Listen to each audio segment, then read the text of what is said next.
Dan saya tidak mau membela karena Ustadz Abdul Samadnya.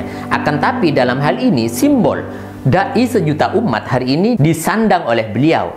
Maka dari itu saya dalam hal ini pun merasa terusik dengan adanya banyolan-banyolan atau hujatan. Tapi ada kegiatan ceramah yang bisa dianggap provokasi atau itu sara ya di sana. Pemerintah Singapura harus antisipasi.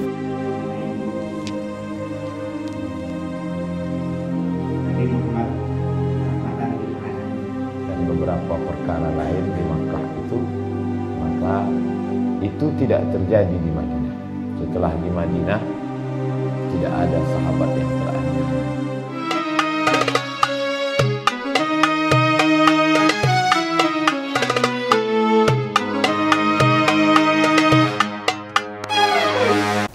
Assalamualaikum warahmatullahi wabarakatuh. Sahabat kaum muslimin dimanapun Anda berada, pada kesempatan ini saya ingin mengomentari adanya keramaian yang dibuat gaduh. Dan ini kesempatan bagi orang-orang liberal dan munafik di dalam berkolaborasi dan menyerang para dai-dai muslim yang lurus, yang insya Allah pada kali ini akan saya urai. Langsung saja, ramai diberitakan bahwasannya Ustadz Abdul Samad dideportasi. Artinya beliau diusir atau dikeluarkan atau ditolak di negara Singapura. Baik, apa sih urgennya membahas semua itu? Saya pikir tidak terlalu urgen. Akan tetapi ada hal penting yang harus kita catat. Kesempatan celah semacam ini dibuat oleh orang-orang liberal, orang munafik, dan orang-orang yang tidak suka terhadap para dai-dai yang lurus, yang menegakkan agama Allah Subhanahu wa Ta'ala. Bukan berarti saya menafikan adanya dai-dai selain UAS. Tapi dalam kesempatan ini coba kita fokus kepada satu persoalan. Satu, ghirrah di dalam hati, ukhuwah Islamiyah. Di dalam ini semua jauh lebih detail, yaitu adalah keimanan. Ghirrah atau kecemburuan sosial atau kecemburuan keimanan itu muncul karena ketika agamanya diusik, ketika apapun yang berkaitan dengan simbol-simbol agamanya diusik, ketika berkaitan dengan apapun yang menjadi hal yang dijaga betul oleh dirinya itu diusik. Dalam kesempatan ini saya teringat terhadap apa yang sering digembar-gemborkan oleh orang-orang liberal di masa lalu. Apa yang mereka katakan yaitu pemimpin kafir atau non-muslim itu jauh lebih baik daripada pemimpin muslim yang tidak adil. Ini bukan apple to apple. Ini adalah sesuatu yang bijaksana. Tapi ini adalah upaya mereka menyerang siapapun yang menjadi ganjalan atau rintangan bagi keinginan-keinginannya atau kemauannya di dalam duniawi dan lain sebagainya, atau atau kekuasaan dan kedudukan. Maka saudara kaum muslimin, saya sampaikan sekali lagi dalam kesempatan ini, saya tidak kenal dengan Ustadz Abdul Samad dan saya tidak mau membela karena Ustadz Abdul Samadnya. Akan tapi dalam hal ini simbol dai sejuta umat hari ini disandang oleh beliau. Maka dari itu saya dalam hal ini pun merasa terusik dengan adanya banyolan-banyolan atau hujatan atau serangan-serangan orang-orang munafik, orang kelompok-kelompok liberal. Saya akan membaca beberapa hal. Salah satu contohnya di sini saya menemukan dalam satu berita. Saya akan baca untuk Anda. Tagline atau di sini ditulis UAS diserang sana sini usai dideportasi. Guntur Romli mengatakan, Indonesia udah indah, ngapain coba liburan ke Singapura? Ini salah satu contohnya. Saya baca di Pos Kota. Indonesia, Muhammad Guntur Romli geleng-geleng kepala melihat nasib Ustadz Abdul Samad yang dideportasi dari Singapura. Diketahui UAS mengunjungi negara singa tersebut dalam rangka liburan bersama keluarga. UAS yang merasa tersinggung dengan sikap otoritas Singapura itu lantas melaporkan kasusnya melalui Instagramnya. Saya lanjut. Apa kata Guntur Romli? Lebay teriak kriminalisasi ulama. Lagian datang pakai topi, masker, dan mau berlibur kan berfoto dengan patung singa. Ini menurut Guntur Romli dalam Twitternya. Baik, saya akan lanjutkan lagi komentar-komentarnya tentang siapa itu Guntur Romli. Gak habis-habisnya dari Aceh sampai Papua juga untuk membangkitkan ekonomi domestik. Ngapain liburan ke Singapura? Nyinyir terhadap UAS. Ini orang-orang yang sering memusuhi agama dan syariah. Saya sampaikan sekali lagi, memusuhi agama dan syariah. Dan tapi dia beralibi bahwasanya dia masih muslim. Baik. Guntur Romli menambahkan, terlepas dari siapapun apapun tujuan UAS ke Singapura, pemerintah negara itu berhak untuk menolak. Artinya kesimpulannya membela negara-negara atau membela Singapura dalam hal ini, ya negara yang ya begitulah. Ada yang mengatakan negara surganya para koruptor atau ya tempat berlindung para koruptor. Wallahu a'lam. Mau bilang Singapura songong karena tolak turis, ya itu urusan mereka. Karena mereka punya alasan tersendiri. Siapa tahu turis cuman kedok, tapi ada kegiatan ceramah yang bisa dianggap provokasi atau itu sara ya di sana. Pemerintah Singapura harus antisipasi. Nah, fix. Ini adalah cara-cara orang-orang liberal, orang-orang munafik di dalam membela orang kafir daripada membela agamanya, membela dai-nya, membela ikon-ikon keumatannya. Maka saya sampaikan sekali lagi, mari kita beristighfar kepada Allah agar Allah kuatkan iman kita kembali, sehingga ketika iman kita kuat, maka ghirah, kecemburuan ketika apapun yang berkaitan dengan keagamaan kita tidak akan terima. Artinya kita mempunyai kecemburuan yang mana ini adalah keharusan bagi seorang yang beriman. Karena ketika keimanan tidak ada, kecemburuan pun tidak akan pernah tumbuh. Ketika keimanan sudah mulai habis dan sirna, maka apalagi kita tidak akan pernah menghiraukan saudara muslim kita, entah itu dai-nya, entah itu prinsipnya di dalam persoalan akidah dan lain sebagainya. Mereka tidak pernah peduli. Maka sekali lagi saya tegaskan, mari beristighfar kepada Allah. Anda yang menghujat Ustadz Abdul Samad dengan berbagai alasan, ada yang mengungkit-ungkit, itu kan dulu mengatakan bahwasanya itu khilafah. Mengatakan bahwasanya Nabi Muhammad rahmatan lil alaminnya setelah hijrah atau setelah megang kekuasaan. Kurang lebihnya begitu. Ada yang mengatakan UAS itu mendukung teroris dan lain sebagainya, kurang lebihnya begitu. Anda hari ini kenapa setuju dengan orang-orang kafir yang merasa rugi ketika mereka dikalahkan oleh orang Islam, ketika mereka merasa dirugikan oleh orang Islam, mengatakan siapa itu muslim dalam hal ini yang memusuhinya, yang menyerangnya itu disebut teroris. Ustadz Abdul Samad ketika membela pejuang-pejuang Palestina kepada langkah-langkah distortif yang dilakukan oleh orang-orang Israel, ini adalah salah satu kewajaran dan ini keharusan karena wirah ada di dalam hatinya. Begitu pula kita harus ambil sikap dalam persoalan ini. Maka dari itu saya sampaikan, mari kuatkan iman. Iman jangan sampai lemah. Wirah tidak akan pernah hilang dalam diri kita ketika iman kita kuat. Apa penyebab daripada wirah kita hilang, habis dalam diri kita? Yaitu diantaranya adalah suka bermaksiat kepada Allah Subhanahu wa ta'ala. Fal imanu yazidu bit ta'ah. Iman itu bertambah dengan kita berusaha taat kepada Allah, dekat kepada dai-dai Allah, dekat kepada para pembimbing-pembimbing keagamaan kita, tokoh-tokoh agama kita, simbol-simbol agama kita, maka iman kita akan bertambah. Tapi sebaliknya, wa yanqusu bil ma'asi, dan keimanan kita akan mulai habis dan sirna, semakin kurang karena kita suka bermaksiat, melakukan hal-hal atau bersikap sebagaimana kita tidak menjadi pembela daripada agama kita. Maka dari itu saya sampaikan sekali lagi, Anda yang tidak setuju dengan adanya UAS dan Anda yang setuju dengan adanya Singapura, maka bertobatlah hari ini juga, dan jangan itu semuanya membelenggu kehidupan dunia dan akhirat Anda sehingga menyesal di kemudian hari, itu pun tiada guna. Maka dari itu saudara kaum muslimin dimanapun Anda berada, saya ingin menutup apa yang saya sampaikan dalam komentar ini. Sekali lagi, UAS sebenarnya dideportasi, diusir dengan tidak terhormat pun, menurut saya dalam artian dia UASnya ini tidak masalah. Artinya selesai sudah, tidak ada yang perlu dipersoalkan. Itu adalah hak Singapura, betul.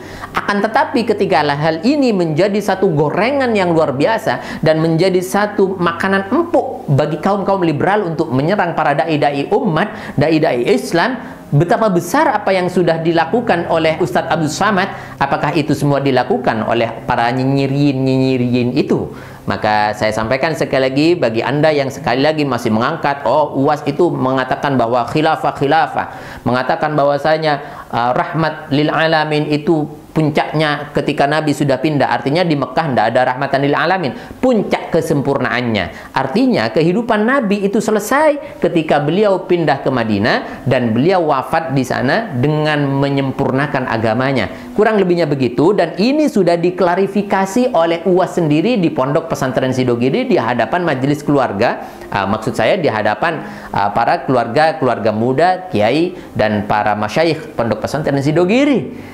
Hari ini Anda tidak percaya dengan adanya klarifikasi itu. Kalau misalkan beliau tidak mau dengan apa, maksud saya keluarga Pondok Pesantren Sidogiri, para asatid di sana tidak setuju, tentu akan diluruskan. Anda tahu tidak Sidogiri? Sidogiri itu apapun yang menjadi rintangan dan tantangannya ketika ini adalah hak harus disampaikan hak, beliau tetap mereka tidak akan pernah mundur. Anda tahu bagaimana Pondok Pesantren Sidogiri mendukung betul adanya Nahdlatul Ulama. Bagaimana Sidogiri itu luar biasa memegang satu prinsip Nahdlatul Ulama. Bahkan Hadratul Syekh Kiai Nawawi bin Abdul Jalil, pengasuh Pondok Pesantren Sidogiri, Allahumma yarham, beliau mengatakan Pondok Pesantren Sidogiri atau santri-santri Sidogiri jangan keluar dari NU. Akan tetapi ketika Pak Said Akil Sirot menyampaikan satu pernyataan-pernyataan yang kontroversial dan ini membahayakan terhadap akidah dan merugikan terhadap agama, Sidogiri langsung mengeluarkan tulisannya, yaitu catatan menolak pemikiran Kiai Said Akil Siraj. Maka dari itu juga kita sampaikan dalam kesempatan ini bagaimana Pondok Pesantren Sidogiri dan para masyayikh menjunjung tinggi para habaib dan dzurriyyah. Ada yang bernama Quraisy Shihab. Bagaimana di sana tulisannya tendensius terhadap Syiah, membela Syiah, mengambil dan mengutip makal-makal Syiah. Sidogiri tetap menghormati beliau, akan tapi tetap secara akidah, secara pemahaman, secara prinsip beliau mengeluarkan satu buku bahwasanya menolak pemikiran Quraisy Shihab atau menjawab, mengkantar pemikiran-pemikiran yang menyesatkan dan tendensius terhadap Syiah itu dari Pondok Pesantren Sidogiri. Hari ini Anda masih ragu dengan itu semua. Salah satu pondok tertua di Indonesia, lahir sebelum Indonesia ada, Sidogiri sudah ada. 400 tahun kurang lebihnya, hampir insya Allah Sidogiri sudah ada. Anda ada di mana? Maka saya sampaikan sekali lagi, bukan berarti saya harus menonjolkan ini pondok tertentu, yang lain tidak. Bukan. Kami hanya ingin meluruskan karena yang diangkat-angkat adalah kata-kata rahmatan lil alamin dan kata-kata khilafah yang dimaksud oleh UAS itu dilakukan, disampaikan di depan para asatid Pondok Pesantren Sidogiri. Anda bisa lihat videonya, saya suguhkan untuk Anda semuanya. Lebih jelasnya mari bersama-sama kita menarik semua sikap kita yang merugikan terhadap agama. Sekali lagi, Muhammadur Rasulullah dan semua sahabat-sahabatnya asyidda 'alal kuffar ruhama'u bainahum. Ini prinsip toleransi di dalam Islam. Ketika kita diberi pilihan, pilih UAS atau Singapura, pilih UAS atau orang-orang kafir, maka tentu sebagai orang yang beriman, bagaimanapun jeleknya UAS, kita akan tetap pilih UAS. Karena bagaimanapun di dalam prinsip yang kita sebutkan tadi, kita tegas terhadap orang kafir dan kasih sayang terhadap sesama muslim. Anda bisa diskusi dengan UAS, Anda bisa komunikasi dengan UAS, walaupun Anda melalui pemikiran-pemikiran di media sosial Anda lemparkan, tidak masalah. Daripada Anda nyinyir, tidak ada alasan, hanya persoalan itu yang diangkat-angkat, tapi padahal itu sudah diklarifikasi di salah satu pondok tertua di Indonesia. Semoga bermanfaat dan semoga ini bisa mengajak kita, mengetuk pintu hati kita untuk kembali. Yuk kita rapatkan barisan bersama orang-orang yang beriman. Ayo kita rapatkan barisan bersama orang-orang yang bermanfaat linnas, untuk manusia, yaitu sebagai khairin nas yang disebut oleh baginda Rasulullah sallallahu alaihi wasallam wa ala alihi wa ashabihi. Amin ya rabbal alamin. Assalamualaikum warahmatullahi wabarakatuh.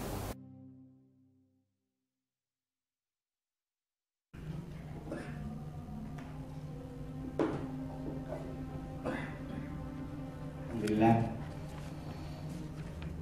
Yang pertama, langsung saja kami ingin klarifikasi berkenaan dengan apa yang sudah beredar saat ini tentang video yang kontroversi mengenai Nabi Muhammad rahmatan lil alamin. Kita sudah tahu, bahkan sampai ada Rasul Masailnya yang kebetulan juga di Jawa Timur. Itu yang pertama. Yang kedua, mengenai tentang cadar. Menonton yang ada di YouTube bahwa kalau tidak salah waktu itu Ustaz Abdul Somad menyebutkan bahwa cadar itu mustahab. Jadi kami ingin tahu dasar pengambilannya agar lebih detail lagi. Kebetulan kami juga tahu bahwa background pendidikan Ustadz Abdul Somad adalah Al-Azhar Mesir. Dan tadi baru kami dapat bahwa sampai di Mesir itu ada sebuah muktamar yang membahas khusus tentang cadar. Kami kurang memahami tentang perbedaan antara niqab dan hijab. Yang niqab bagaimana dan yang hijab bagaimana? Mungkin itu yang bisa kami sampaikan. Baik.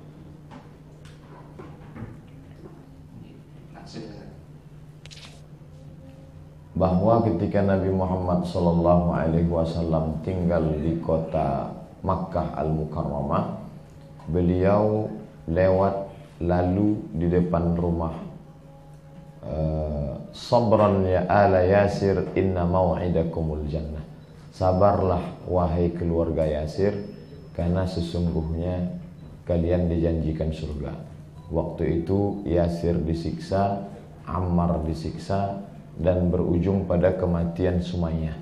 Dan Nabi tidak bisa membela. Nabi tidak bisa membela karena kondisi di Makkah itu dalam keadaan lemah. Kedua, ketika Bilal bin Abi Rawah diletakkan di atas tanah, lalu pundaknya sampai karena pakaiannya dilepas, maka pundaknya yang kulit tipis itu menyentuh pasir yang panas, ditimpakan lagi dengan batu di atas, itu pun juga tidak bisa tertolong. Walaupun sebenarnya kalau Allah mau menolong mudah saja, cukup dengan mengirimkan Jibril alaihissalam. Tapi ini perjalanan Nabi ini manusiawi, perjalanan yang berproses, menunjukkan bahwa banyak orang-orang teraniaya ketika di Makkah itu. Lalu kemudian ketika yang ketiga Nabi sedang sholat, datanglah musuh-musuh Allah mencekik, menyungkup dengan kain hitam kepalanya, sampai akhirnya datanglah Sayyidatuna Fatimah, dan mereka segan karena ini perempuan, mereka biarkan. Dan beberapa perkara lain di Makkah itu, maka itu tidak terjadi di Madinah. Setelah di Madinah tidak ada sahabat yang teraniaya, tidak ada orang yang menghalangi Nabi untuk memimpin sholat berjamaah, karena konteks ceritanya tentang politik. Lalu saya katakan sempurnanya rahmatan lil alamin itu adalah setelah Nabi menggenggam kekuasaan. Jadi bagaimana membahasakan itu? Mungkin saya tidak match, tidak sejalan antara apa yang ada di pikiran saya dengan membahasakannya.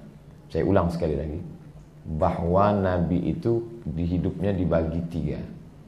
Dari mulai lahir sampai menerima wahyu 40. Dari menerima wahyu di Makkah 40 sampai 53. Dari setelah pindah ke meninggal 54 sampai 63. Dan ini tidak sama.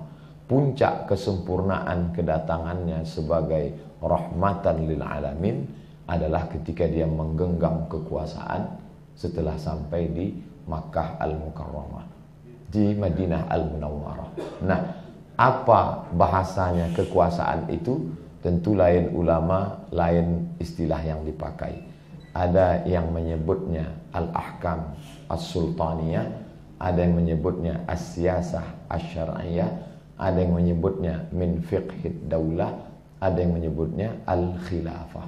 Kalau saya kebetulan ada seorang wartawati TV One, saya duduk berhadapan, kami di toko buku dialognya. Dia tanya, apa pendapat Ustadz tentang khilafah?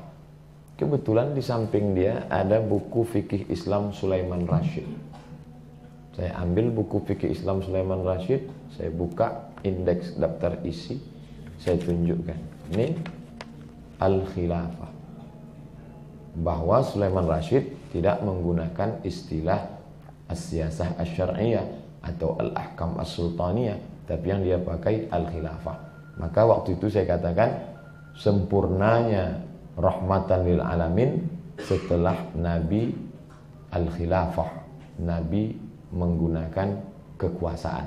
Al-khilafah yang saya maksud di situ adalah kekuasaan. Jadi simpel sederhananya saya ingin mengatakan bahwa ketika di Madinah Al-Munawwarah tidak lagi ada orang teraniaya, semuanya terlindungi setelah Nabi menegakkan kekuasaan, setelah Nabi berkuasa. Lebih sederhananya lagi, kalau kita mau menebarkan rahmatan lil alamin, kita mesti berkuasa, kita mesti berpolitik.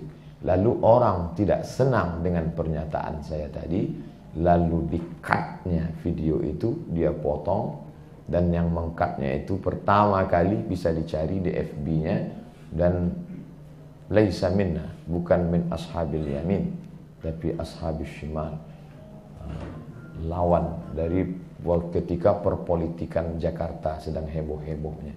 Lalu kemudian meng-cut itu, dan itu disebar, dan kita tidak tahu siapa saja yang menyebar, wallahu a'lam bishawab, tapi itu perlu diklarifikasi.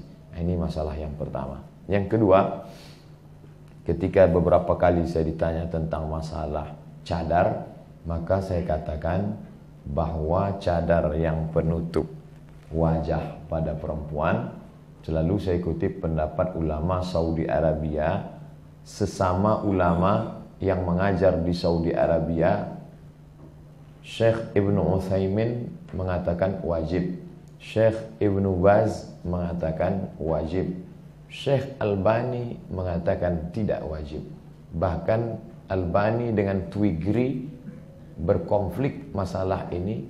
Twigri bahkan sampai pada penggunaan kata yang tidak layak. Twigri menuduh Albani sudah keluar disebabkan karena dia tidak mewajibkan niqab ini, tidak mewajibkan. Bismillahirrahmanirrahim. Saya berniat membangun pesantren ini, mengembangkan pesantren ini sebagaimana niat Rasulullah sallallahu alaihi wasallam, sebagaimana niat para masyayikh membangun pesantren. Bahwa kata Nabi, ana wa kafilul yatim fil jannah hakada. Kata Nabi sallallahu alaihi wasallam bahwa saya dengan orang yang merawat anak yatim, yang menjaga anak yatim, terutama menjaga akidah, membentengi akidahnya anak yatim, seperti ini. Artinya dekat sekali. Maka ambil kesempatan ini, ambil satu momen penting ini, ambil satu kesempatan emas ini untuk kita bersama-sama berjuang di jalan Allah Subhanahu wa taala, menggapai ridhonya, menggapai jannahnya bersama Rasulullah sallallahu alaihi wasallam. Amin ya rabbal alamin. Kami tidak melihat nominal berapapun yang Anda tanam, tapi niat mulia Anda lah, baik yang diniatkan untuk diri Anda, terutama untuk orang tua Anda yang mungkin sudah rindu menanti sedekah jariah Anda. Hormat kami untuk Anda semuanya. Kami kan terus bersamamu.